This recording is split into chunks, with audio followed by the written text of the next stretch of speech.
It's the 15th of October, and today I'm heading back into a piece of public ground not too far from where I live, and I feel pretty good about the sit. We've had a few cold fronts come through the area here the last week or so. 64 degrees right now as we go out, but it's supposed to cool down into the low 30s later tonight, so maybe we can get a buck or two up off its feet early in the evening and get a shot. So hope we can bring you a kill. If not, just enjoy the hunt and hope we have a good night.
Some action there. It was right off the bat, and two does came in, a mom and a fawn.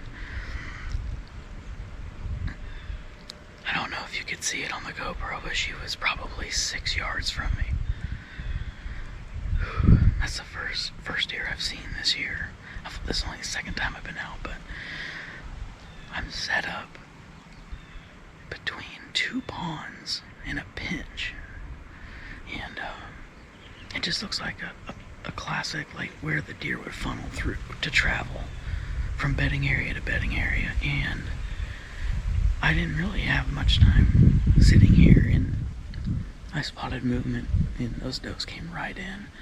Now I'm rethinking my setup a little bit because it's tight in here. I mean, everything, if I have a shot, it's gonna be first pin, nothing more. It's really tight. And she got to 6 yards before she saw me. So I'm going to be really alert over my shoulder here. And then also back where they came from, back this way over here. They came from a trail right down in there, right there. And then when she spotted me, she had worked right here at 6 yards. There's a big trail that funnels down right here. They started out on that. And, you know, deer zigzag. And if they would have kept following it, I would have had a shot. But it's making me think about, you know, if a buck comes through tonight, what I'm going to do. So that was exciting right off the bat, having some action. So hang tight.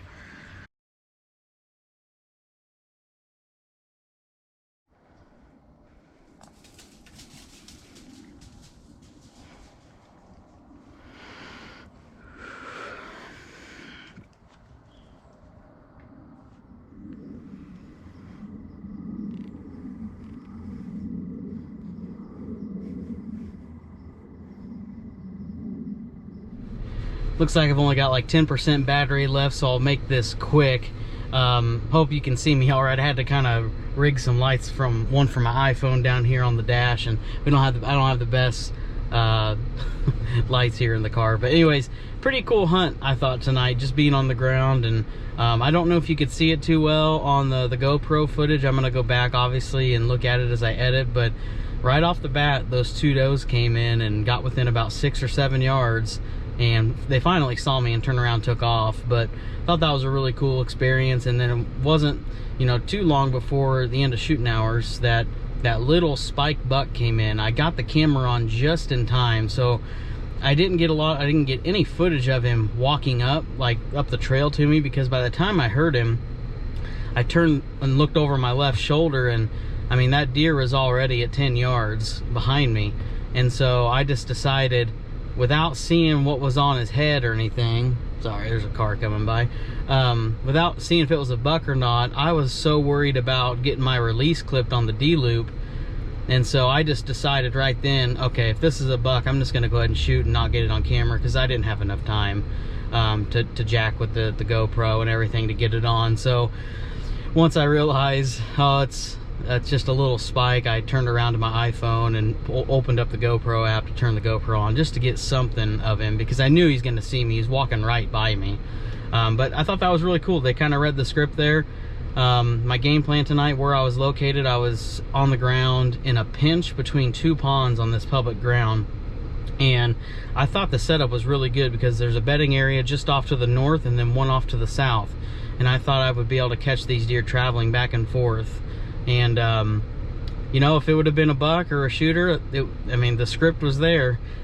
Just big Hank didn't show up tonight, so maybe we'll get a buck next time. But I had a really good experience, a good end to the night though. My brother texted me, and he lives in Missouri. He got a nice buck tonight with his bow. One of the big, he calls it the Big 7. He looks like a mainframe 8 with only one brow tine, and he sounds like he stuck him tonight and already found him. So they're already on the recovery and getting him back to the truck. So maybe if he sends me some pictures, I'll add them here on this video so you can take a look at him. But I've seen some trail cam pictures of him when he was in Velvet, whenever he would text me and stuff, and he's a pretty good looking buck on the trail cam. So I'm just so happy for him. It's October 15th. We've had the string of cold fronts come through, and it just seems like, you know, if you look at Instagram, you look at Facebook, all the people that you follow on there, people have been having a lot of success here the last, you know, 7 to 10 days. But we'll see you next time. Sure appreciate you joining me on the channel tonight. Everybody stay safe and have a good one.